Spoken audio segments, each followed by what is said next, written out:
Hello students, अपने इस video में मैं लाई हूँ आपको समझाने के लिए एल्किल समूह। ठीक है, लेकिन बच्चों एल्किल ग्रुप्स जो है इसको समझने से पहले मैं आपको एल्केन्स में जो विभिन्न प्रकार के कार्बन परमाणु होते हैं उनके बारे में आपको जानकारी देती हूँ। ठीक है, उसके बाद आपको एल्किल समूह बहुत क्लियरली समझ में आ पाएगा। हाँ, तो मैंने बोला है पहले मैं आपको समझाऊंगी एल्केन्स में विभिन्न प्रकार के कार्बन परमाणु। तो विभिन्न प्रकार के कार्बन परमाणु, आप सोचोगे सारे कार्बन परमाणु सेम होते हैं, ऐसा नहीं होता है। ठीक है, तो देखो कितने प्रकार के कार्बन परमाणु पाए जाते हैं एल्केन्स में, 4 प्रकार के। ठीक है, तो पहला है प्राथमिक कार्बन परमाणु। क्या है? प्राथमिक कार्बन परमाणु या 1 डिग्री कार्बन भी इसको बोलते हैं। ठीक है, 1 डिग्री कार्बन। तो प्राथमिक कार्बन परमाणु क्या होता है? वह कार्बन परमाणु जो किसी भी अन्य कार्बन परमाणु से नहीं जुड़ा होता है या मात्र एक कार्बन परमाणु से जुड़ा होता है, वह कार्बन क्या कहलाता है? आपका प्राथमिक कार्बन परमाणु। उदाहरण में देखो, जैसे ये पहला, ये आपका क्या है? प्राथमिक कार्बन परमाणु। क्यों? क्योंकि अकेला है, ये किसी और से नहीं जुड़ा है। ठीक है, तो प्राथमिक कार्बन परमाणु क्या है? या तो वो क्या है, किसी अन्य कार्बन परमाणु से नहीं जुड़ता है या सिर्फ एक कार्बन परमाणु से जुड़ता है। जैसे यहाँ पे देखो, ये वाला जो कार्बन है सिर्फ एक कार्बन अन्य कार्बन से जुड़ा है, तो ये होगा आपका प्राथमिक कार्बन। ठीक है, ऐसे इस कार्बन को देखो, ये कार्बन भी सिर्फ एक अन्य कार्बन से जुड़ा है, तो ये भी प्राथमिक। ठीक है, तो ये हो गया प्राथमिक कार्बन परमाणु। इसके बाद दूसरा है आपका द्वितीय कार्बन परमाणु, जिसको बोलते हैं सेकेंडरी कार्बन एटम या 2 डिग्री कार्बन। ठीक है, तो द्वितीय कार्बन परमाणु क्या होते हैं? जब कोई कार्बन परमाणु 2 अन्य कार्बन परमाणुओं से जुड़ा होता है। ठीक है, उसे क्या बोलते हैं? द्वितीय कार्बन परमाणु या 2 डिग्री कार्बन परमाणु। ठीक है, तो हम इसको यहाँ पे देख सकते हैं उदाहरण में। यहाँ पे देखो कौन सा प्राइमरी है, कौन सा सेकेंडरी है। ये वाला जो पहला कार्बन है ये सिर्फ एक अन्य कार्बन से जुड़ा है, तो ये क्या होगा? आपका प्राथमिक कार्बन परमाणु। ठीक है, सेकेंड कार्बन देखो, इधर भी कार्बन से जुड़ा है, इधर भी कार्बन से जुड़ा है। चूंकि ये कार्बन 2 अन्य कार्बनों से जुड़ा है, इसलिए ये क्या हो जाएगा? Secondary carbon. ठीक है, इस कार्बन के पास आ जाओ, ये कार्बन जो है सिर्फ एक अन्य कार्बन से जुड़ा है, इसलिए ये क्या होगा? आपका प्राइमरी कार्बन। ठीक है, तो ये आपके हो गए द्वितीय कार्बन। अब है नेक्स्ट तृतीय कार्बन परमाणु। ठीक है, तृतीय कार्बन परमाणु या 3 डिग्री कार्बन जो है आपका नेचुरल है, नाम से पता चल रहा है। जो वह कार्बन तृतीय कार्बन परमाणु कहलाता है जो 3 अन्य कार्बन से जुड़ता है। इस एग्जाम्पल में देखो, ये कार्बन जो है सिर्फ एक अन्य कार्बन से जुड़ा है, तो ये क्या हो जाएगा? प्राथमिक कार्बन परमाणु। ठीक है, इस कार्बन को भी देखो, ये भी सिर्फ एक ही कार्बन से जुड़ा है, तो ये भी आपका प्राथमिक कार्बन परमाणु होगा। इस कार्बन को देखो, ये भी सिर्फ एक अन्य कार्बन से जुड़ा है, तो ये भी आपका प्राथमिक कार्बन परमाणु होगा। इस कार्बन को देखो, कितने अन्य कार्बन से जुड़ा है? 1, इस साइड 2, इस साइड 3, तो ये क्या हो गया? तृतीय कार्बन। ठीक है, 3 डिग्री कार्बन। तो ये बहुत जरूरी है बच्चों, आपको समझ में आ जाना चाहिए प्राथमिक कार्बन क्या होता है, सेकेंडरी कार्बन क्या होता है, टर्शियरी कार्बन क्या होता है, क्वाटरनरी कार्बन क्या होता है।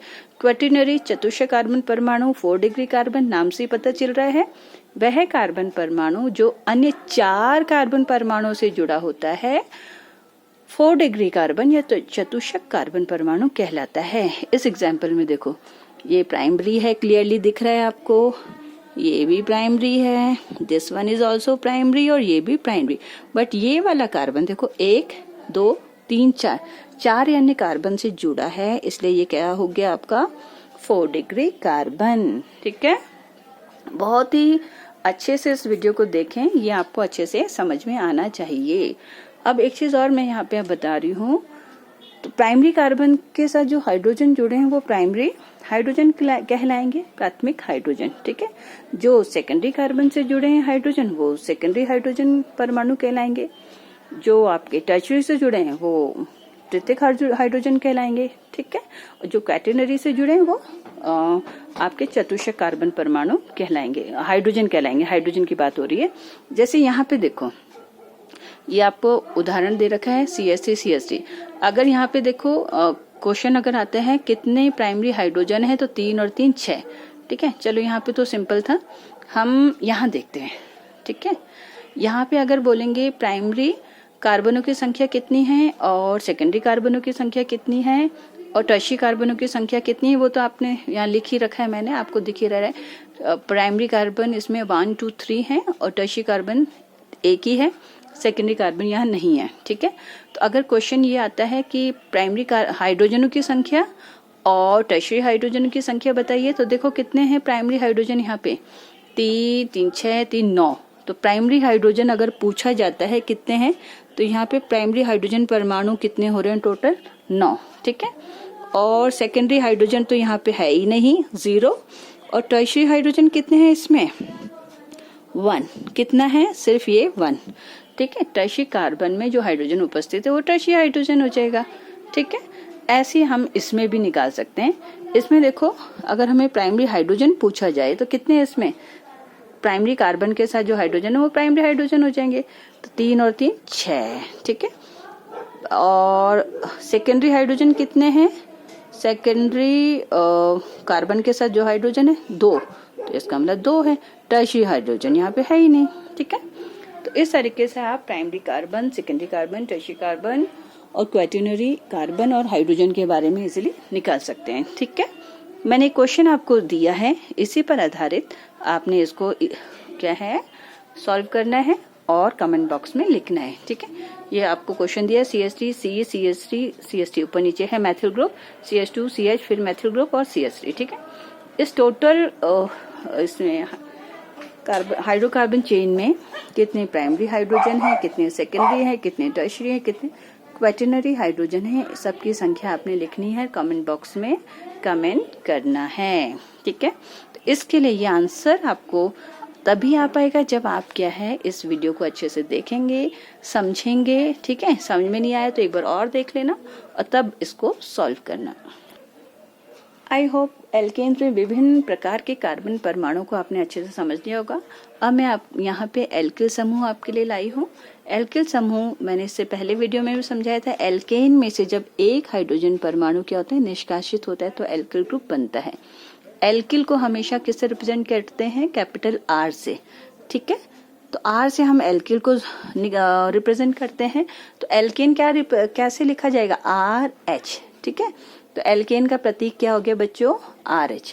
जब एल्केन से हाइड्रोजन निकलता है, निष्कासित होता है, तो आपका क्या बनता है, एल्किल समूह। It is represented by capital R। ठीक है, तो सबसे पहला उदाहरण है CH4।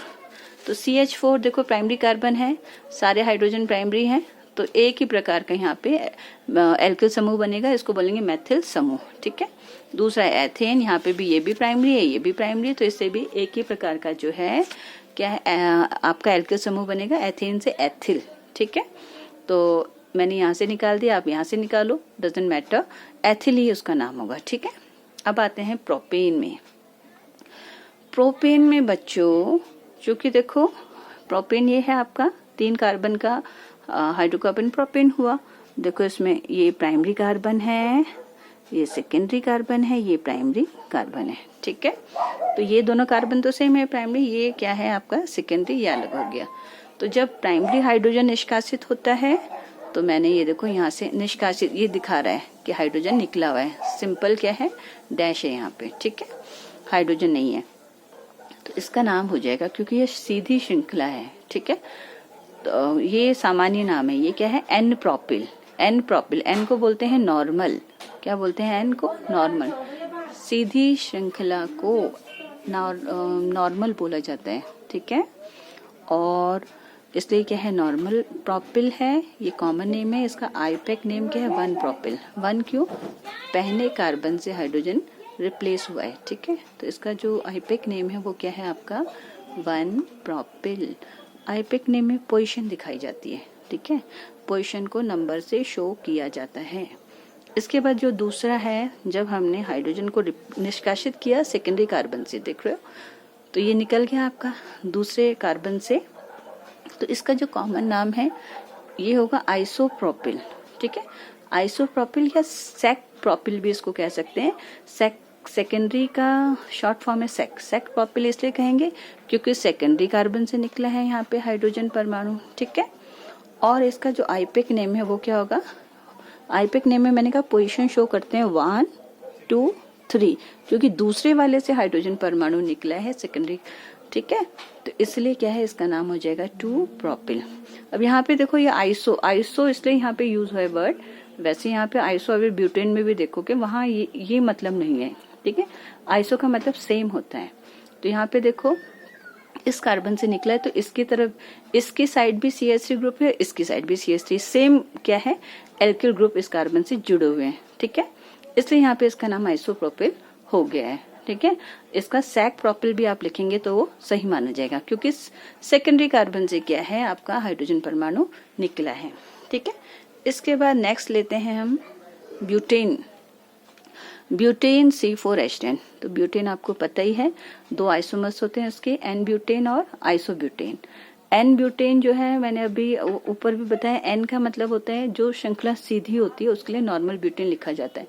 अब ये यहाँ पे जो ये दिख रहा है ये सेकेंड एक सीधी श्रृंखला है, और जब दूसरे वाले कार्बन में मैथिल ग्रुप होता है, ठीक है, एक मैथिल ग्रुप होता है, ठीक है, सीधी श्रृंखला है आपकी, और दूसरे वाले कार्बन में अगर मैथिल ग्रुप है, एक मैथिल ग्रुप है, तो ये जो ये स्ट्रक्चर आपको दिख रहा है ये होता है आइसो स्ट्रक्चर, ठीक है।